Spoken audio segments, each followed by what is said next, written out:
Bonsoir à tous, je suis très heureux de vous retrouver pour ce 7-8 Sport. L'émission est consacrée, comme vous le savez, à l'actualité sportive dans le département. C'est parti pour le sommaire. Football, on prendra la direction de Versailles. Les Versaillais qui évoluent en National 3 n'ont pu faire mieux que match nul 0-0 ce week-end contre les Ulysses, mais restent dans le haut du tableau. Plus d'informations dans ce magazine.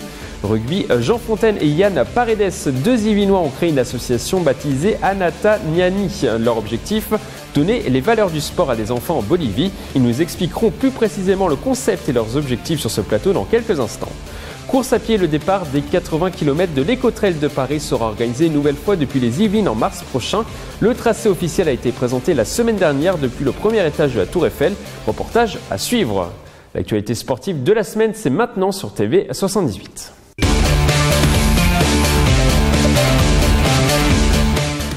On commence donc par du football. On jouait ce week-end sur les terrains de National 3. Versailles recevait à les Ulysses dans son stade Mauboron.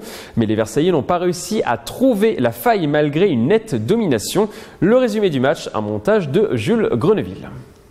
Quatrième match nul de la saison pour Versailles. Ce samedi 10 novembre, les Versaillais n'ont pas réussi à forcer le verrou défensif des Ulysses lors de cette 9e journée de National 3. Score final 0-0 malgré une nette domination des joueurs de la Cité Royale. On a bien maîtrisé le jeu, on a eu beaucoup d'actions. Le problème, c'est qu'on manque d'efficacité. C'est ça le problème. Mais sinon, dans la maîtrise du jeu, on a été là, on a eu possession de balle, les actions. C'est juste le but qui manque pour gagner. On a le sentiment d'avoir fait le maximum pour pouvoir forcer la décision en notre faveur. Mais il nous a manqué un petit peu ce brin de réussite, ce dernier geste là, qui nous aurait permis d'ouvrir le score et je pense de gagner ce match. Si l'attaque reste perfectible, la défense de Versailles rassure. L'équipe n'a encaissé que 5 buts en 8 matchs disputés cette saison. L'arrivée de Charles Itange cet été n'y est peut-être pas étrangère. Le gardien de but de 36 ans a notamment joué en première division à Lens et à Liverpool et en équipe nationale avec le Cameroun. Charles Itange, c'est un professionnel, avec une belle carrière, une belle carte de visite, des clubs prestigieux. Coupe du Monde, donc ça reste quelqu'un dans le monde du football et c'est vraiment une chance de l'avoir parmi nous au quotidien, ce qu'il apporte par ses qualités de joueur, de footballeur, mais aussi par ses qualités humaines. Donc c'est un exemple à suivre pour tous nos joueurs et c'est un vrai plus. Il faudra un Charles Itange de gala jusqu'à la fin de la saison pour atteindre les objectifs du club. Terminer dans le top 5 du championnat et pourquoi pas réaliser un parcours historique en Coupe de France. Les Versaillais seront opposés ce dimanche 18 novembre à l'AS Dragon, un club polynésien au 7e tour de la compétition. Vous l'avez entendu dans le reportage, les Versaillais recevront ce dimanche à 14h l'équipe des Dragons au 7e tour de la Coupe de France. Une équipe tahitienne présidée par l'ancien joueur de Nantes, Marama Vairua, 38 ans aujourd'hui, qui sera également présent sur ce rendez-vous. Les Versaillais partiront en favoris de la rencontre. On écoute l'entraîneur Youssef Chili. On reçoit à domicile, donc c'est quand même un challenge intéressant d'essayer de se qualifier pour le 8e tour. Les clubs n'y arrivent pas chaque saison, donc on va pas jouer ce match-là par-dessus la jambe, bien au contraire. On va fermer cette parenthèse championnat pour ouvrir la Coupe de France et faire un très bon match pour ravir nos supporters et se qualifier surtout. On continue à parler football dans le championnat de première division de district. On jouait ce week-end la 8e journée du championnat. Parmi les matchs phares, le derby Maurepas-Plaisir à la rencontre a tenu toutes ses promesses. Les Maurepaziens se sont imposés 2-1 à domicile face aux Plaisirois sous la pluie. On écoute les réactions au micro de notre journaliste Marilène Yapichino. Pour nous, c'est un soulagement de gagner aujourd'hui, puisque ça faisait un moment que ce n'était pas arrivé, première journée. Donc après une petite disette, ça fait plaisir de retrouver la victoire, avec un gros match en plus aujourd'hui. Donc fierté de l'équipe et puis content pour la victoire. Frustré d'avoir perdu 2-1, score très serré, mené 2-0. Après, on a réussi à marquer le premier but qui nous permet de se dire ouais, on peut égaliser, mais malheureusement, on n'a pas pu concrétiser nos occasions et voilà, frustré. Une victoire qui permet aux Maurepaziens de remonter à la 9e place du classement. De son côté, Plaisir s'accroche à la 5e place. On continue par du handball dans le championnat de National 2 féminin. 6e journée, à Montigny-le-Bretonneux a remporté une précieuse victoire sur le terrain de Plouvorne. Les Igny-Montaigne l'ont emporté 28-25. Au classement, les Saint-Quentinoises prennent la 7e place avec 12 points engrangés depuis le début de la saison. Elles ne sont plus qu'à 4 points de la première place. Du basket à présent dans le championnat de National 3. Trappes a manqué l'occasion de prendre la première place du championnat. Les trappistes se sont inclinés à domicile face à Saint-Laurent-de-la-Plaine. Les Yvelinois restent donc deuxième avec un bilan de 4 victoires et 3 défaites depuis le début de la saison. Je vous rappelle que les objectifs de Trappes restent la montée en fin de saison.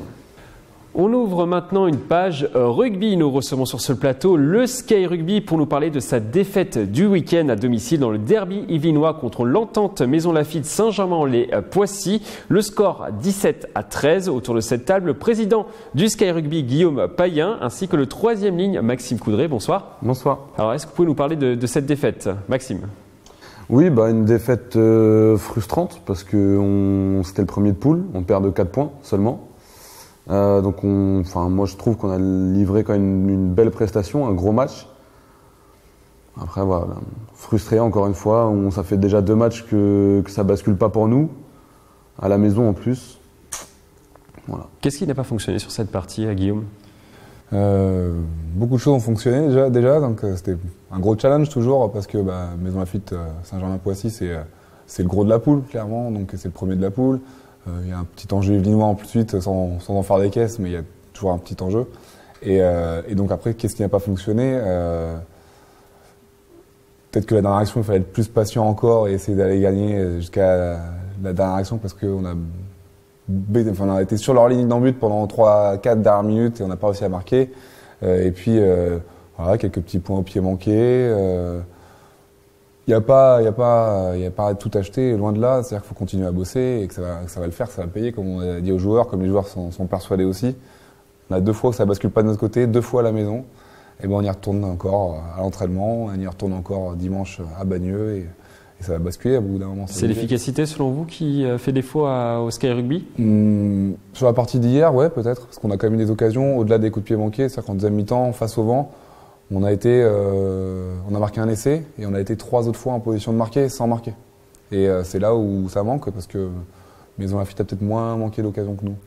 Alors vous êtes actuellement 7e du championnat, c'est votre place ou vous pouvez espérer mieux, à votre avis Maxime ? Non, moi je pense clairement qu'on peut espérer mieux. On a un bon groupe, ça fait déjà 2 ans qu'on est dans ce championnat-là. Après la montée, le groupe se resserre petit à petit. On fait de plus en plus connaissance les uns avec les autres, on apprend à jouer ensemble. Donc on peut clairement espérer mieux et les objectifs sont mieux que ça aussi. Vous sentez que l'équipe est en train de progresser de saison en saison, ouais. En sachant d'où vous venez, hein, vous étiez en promotion honneur il y a encore peu. Oui. Après, forcément, la progression, la courbe, elle est plus la même puisque on a beaucoup progressé sur les premières années avec les joueurs quand on a appris à travailler avec eux. D'autres joueurs sont arrivés au fur et à mesure, dont Maxime fait partie parce qu'il est tout jeune, il vient juste d'arriver chez des juniors il y a 2 ans et donc c'est bien de les intégrer au fur et à mesure. Et forcément la progression maintenant elle est plus lente, donc il faut l'accepter aussi. Mais pour revenir à ce que tu disais, la place, on regarde vers le haut, on ne regarde pas vers le bas aujourd'hui quand on bosse ensemble. Même les joueurs, ils n'en parlent pas entre eux de la descente ? Possible descente ? Non, franchement, non. Non, Maxime ? Non, franchement, ça ne nous est pas encore venu à l'esprit parce que là, on perd de 4 points contre le premier. Si on gagne ce week-end, on aurait pu être dans les 4e, 3e, on aurait pu être. Ouais. Donc c'est hyper serré. C'est une poule serrée. Ouais. Ça peut vraiment changer. En un week-end, tout peut basculer, je pense. Et qu'est-ce qui fait que ça fonctionne finalement au Sky Rugby ? Je le disais, il y a encore quelques années, vous étiez en promotion honneur. Vous avez eu peut-être le temps de reconstruire un club, un état d'esprit. C'est ça aussi peut-être qui fait la force du Sky Rugby ? Alors, je pense que oui, c'est une des forces, effectivement. Il n'y a pas seulement cela, mais le fait de travailler avec les gens du club, en fait, et de faire confiance à des jeunes qui arrivent, de s'appuyer sur ce qu'on a et de ne pas vouloir inventer des choses, pas vouloir faire venir des gens de l'extérieur qui ne sont pas intéressés par le club. Les personnes qui sont là sont contentes d'être là, sont contentes de se débrouiller avec nos moyens qui sont des moyens très bien. Et puis après, de mettre la priorité sur le jeu. C'est-à-dire que c'est ce qu'on travaille, c'est tout ce qui est sur le jeu et on n'attend pas des choses de l'extérieur, on bosse, on progresse. Le jeu, c'est-à-dire ? Dans quel compartiment le jeu, le rugby, le côté collectif. Rugby, touch ? Alors là, c'est compliqué à dire. Hein. On n'a pas assez de temps, je pense, aujourd'hui, mais pourquoi pas, l'idée serait qu'il y en ait une. Mais en tous les cas, sur le discours, c'est effectivement priorité à l'état d'esprit. C'est-à-dire que le mec qui n'est pas capable de mettre le collectif en avant, il n'existe pas au Sky Rugby. Donc il n'y a pas de vedette. on bosse.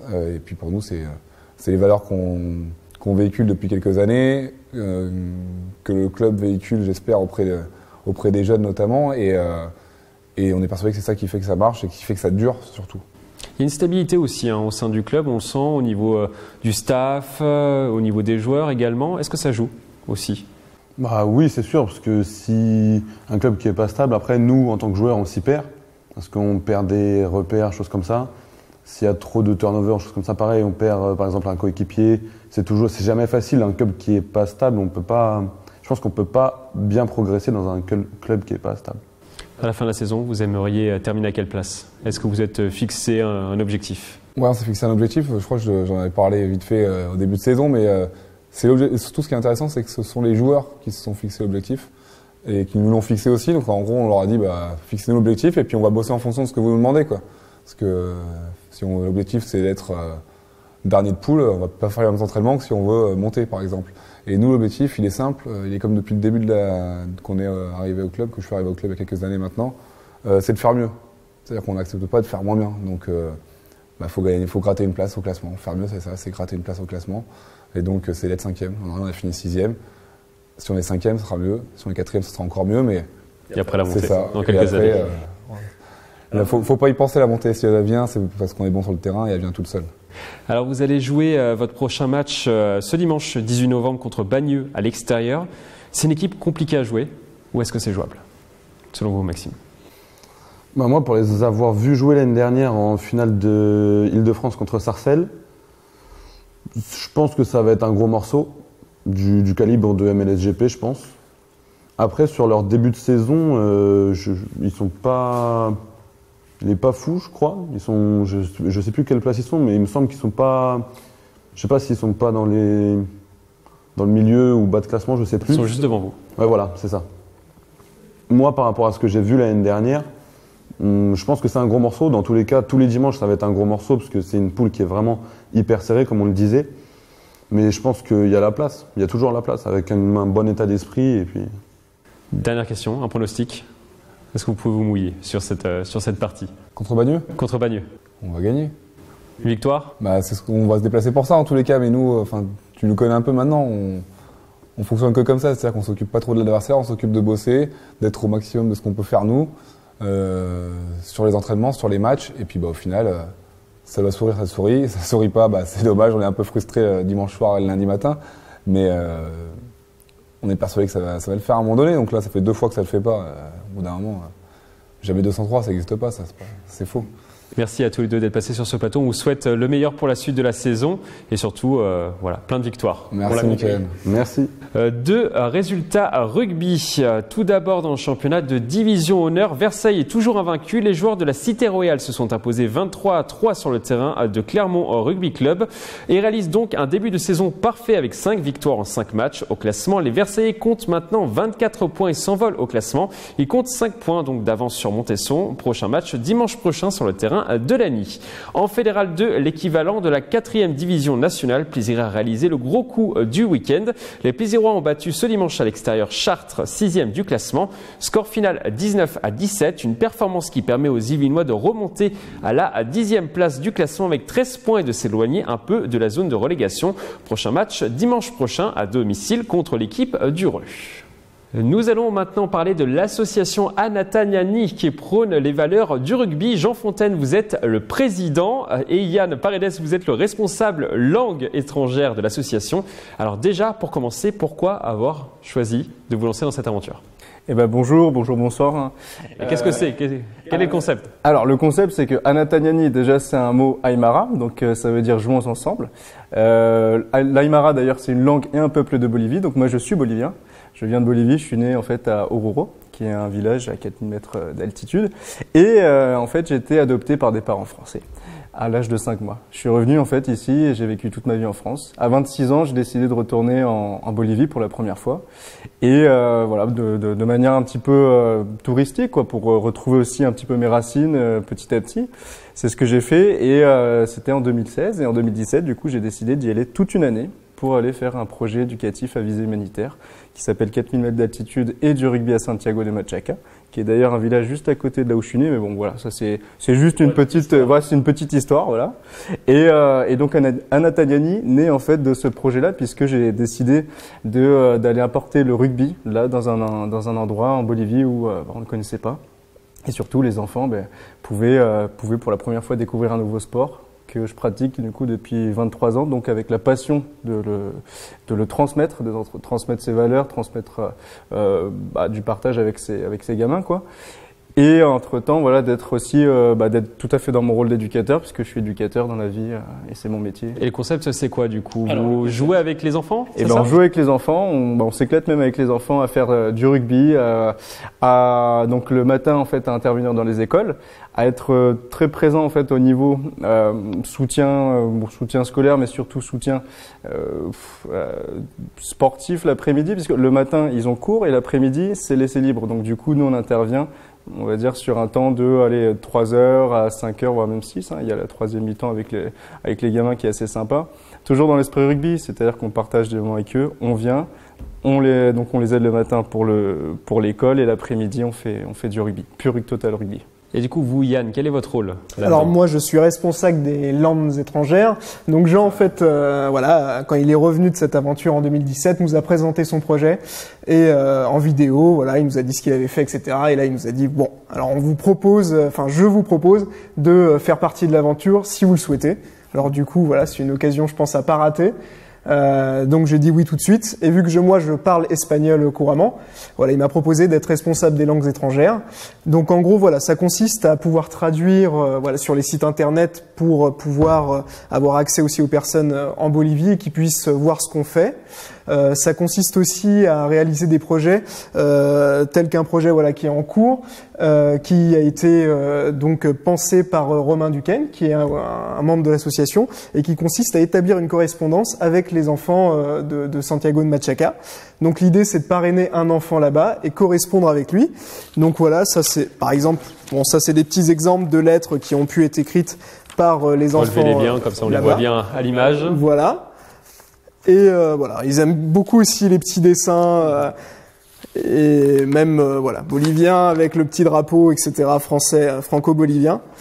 Donc voilà, le but c'est vraiment pouvoir correspondre. Et moi, dans ce projet-là, par exemple, je traduis les lettres des enfants et je traduis aussi les lettres des membres de l'association qui envoient leur courrier aux enfants. En fait, si je comprends bien, le rugby, c'est un prétexte finalement pour parler d'autre chose. Ouais, tout à fait. On s'est servi du rugby à la base pour déjà connaître les enfants, ensuite entrer en relation, en lien avec les habitants du village. Parce qu'il faut savoir qu'on n'a pas l'accord, si on n'a pas l'accord des parents, d'ailleurs en général, on peut pas travailler avec les enfants. Donc là, c'est ce qu'on a fait. Et encore plus dans ce village, puisque c'est un village qui est à 5 heures de la capitale. Donc du coup, on est dans un petit village de 500 habitants. Où vous avez donc l'espagnol qui est pratiqué, mais pas par tout le monde. On a l'Aymara, donc le fameux Aymara, donc Anatagnani, ça veut dire donc jouons ensemble. Et pourquoi Anatagnani? Parce qu'on a joué ensemble toute l'année. On a donc pratiqué 2 tournois de rugby les enfants de Santiago, les de 8 ans jusqu'à 13 ans, donc qui étaient réunis tous les mercredis après-midi. Et donc on a invité en fait des enfants du lycée français à La Paz jusqu'à Santiago, donc qui ont fait le déplacement en fait, et avec ce prétexte en disant ce sera un tournoi de rugby, mais qu'est-ce qui est autour? Et du coup il y a le partage, il y a l'échange, il y a le nouveau aussi, on découvre une nouvelle culture pour les Français du coup en Bolivie, et puis après pour les Boliviens du coup qui ont pu aller au Franco et qui ont découvert des locaux super. Ça sert de média en fait, vraiment à travers le rugby ou n'importe quel sport. Du coup on peut travailler l'interculturalité, la découverte de nouveaux environnements, de nouvelles personnes, mais aussi la cohésion d'équipe. Il y a un tas de choses, la famille, la vie là-bas. Il y a un tas de choses qu'on peut travailler avec ces enfants-là. Les Boliviens, ils sont réceptifs ou pas au rugby?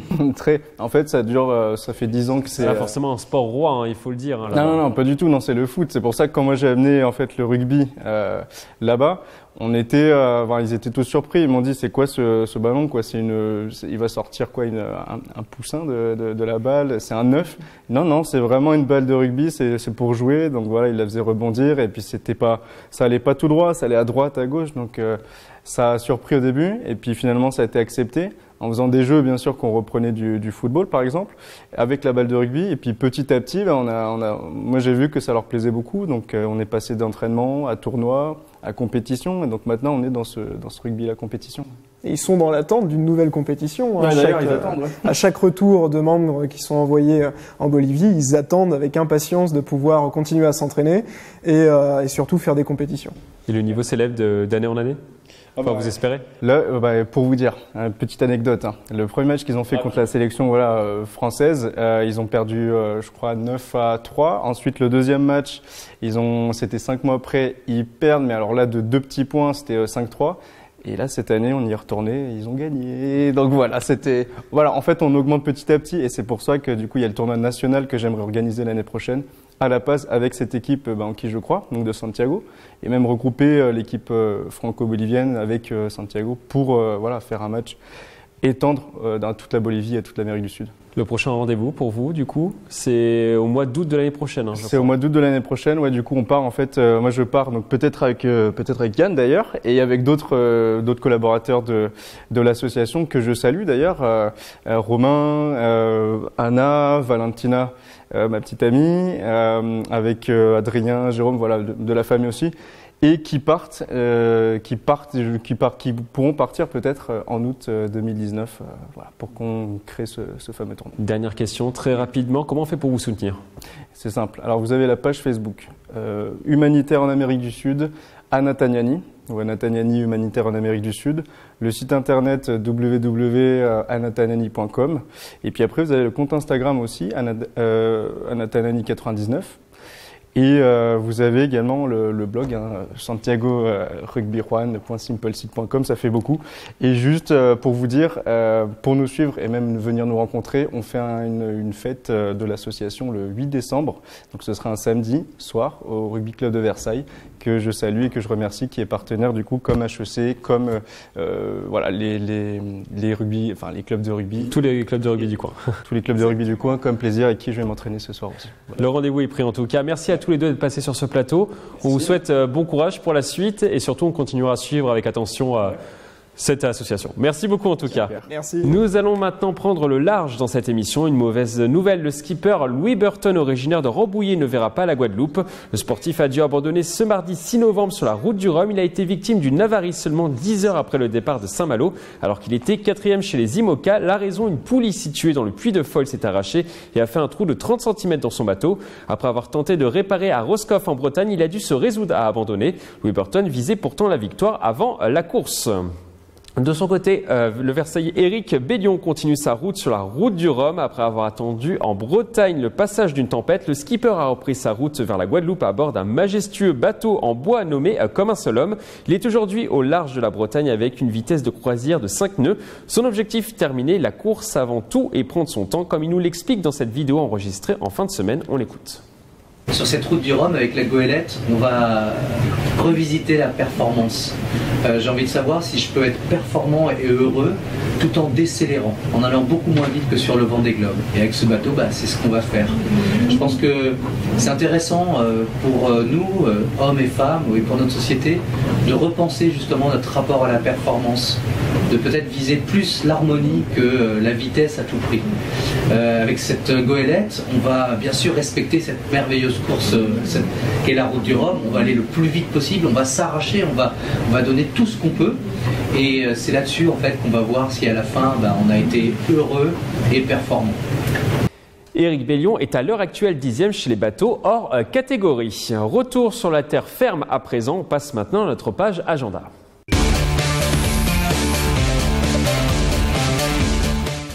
On ouvre notre page agenda par de la course à pied. La 12e édition de l'Eco-Trail Paris sera organisée le 17 mars prochain au départ de l'île de loisirs de Saint-Quentin en Yvelines.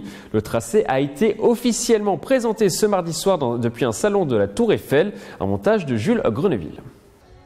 Des trails en pleine nature et des coureurs qui vont au bout d'eux-mêmes, voici le programme de la 12e édition de l'Eco-Trail. Le rendez-vous proposera le 17 mars des courses de 18, 30, 45 et 80 km entre l'ouest parisien et la Tour Eiffel. Plus de 12 000 participants sont attendus sur cette épreuve. C'est devenu le plus gros rendez-vous de trail de début de saison où on peut accueillir des élites, les meilleures élites de la discipline. Et c'est aussi en fonction des différents formats de course, de 18 au 80, c'est hyper ouvert, ce qui fait que les gens, on en a de plus en plus qui s'inscrivent de plus en plus tôt. Donc nous, on ouvre nos inscriptions dès le mois de juillet. Ça veut dire près de 9 mois avant l'événement et on est complet au mois de février. Parmi les participants, Fabien Parmentier, un coureur originaire de Montigny-le-Bretonneux, le runner a déjà participé à 11 éditions de l'Eco-Trail et repartira cette année sur le 80 km. Le départ est à quelques kilomètres de chez moi et puis ça permet surtout à ma famille de me suivre en fait sur la totalité du parcours. Donc voilà, c'est ma course locale à moi, quoi. Avec le temps, Fabien Parmentier connaît parfaitement les pièges à éviter sur ce départ à domicile depuis l'île de loisirs de Saint-Quentin-en-Yvelines. Il faut se mettre dedans, effectivement, il faut rentrer dans la course, il faut trouver le bon rythme. Faut éviter de ne pas se faire d'entorse parce qu'effectivement on part sur la base de loisirs de Saint-Quentin et puis on part dans une espèce de champ qui est relativement bosselé, pas évident pour les chevilles. Donc il faut rester attentif, il faut trouver le bon rythme, pas se cramer trop vite. Une stratégie qui l'aidera peut-être à réaliser son objectif, boucler cette ultra trail avec un temps compris entre 8h30 et 9h30. On continue cet agenda par du handball en National 3. Plaisir recevra à Bois-Colombes Sport pour le compte de la 7e journée du championnat. Un match très important pour les Plaisirois. Ils doivent absolument l'emporter pour remonter au classement. Les Yvelinois sont à l'heure actuelle 10e sur 12 équipes engagées. Si vous voulez les soutenir, la rencontre est programmée ce dimanche à 16h au gymnase Nicolas Sler de Plaisir. Et on termine par un rendez-vous gymnastique. Plus de 700 gymnastes venus des 4 coins de l'Île-de-France vont s'affronter ce week-end sur une compétition régionale organisée au Palais des Sports d'Elancourt. Le rendez-vous est organisé par la Fédération française de gymnastique et le club de GRS d'Elancourt-Morpa. Si vous voulez voir la compétition, l'entrée est libre. C'est la fin de cette émission. Merci de l'avoir suivi. À très belle soirée sur TV 78.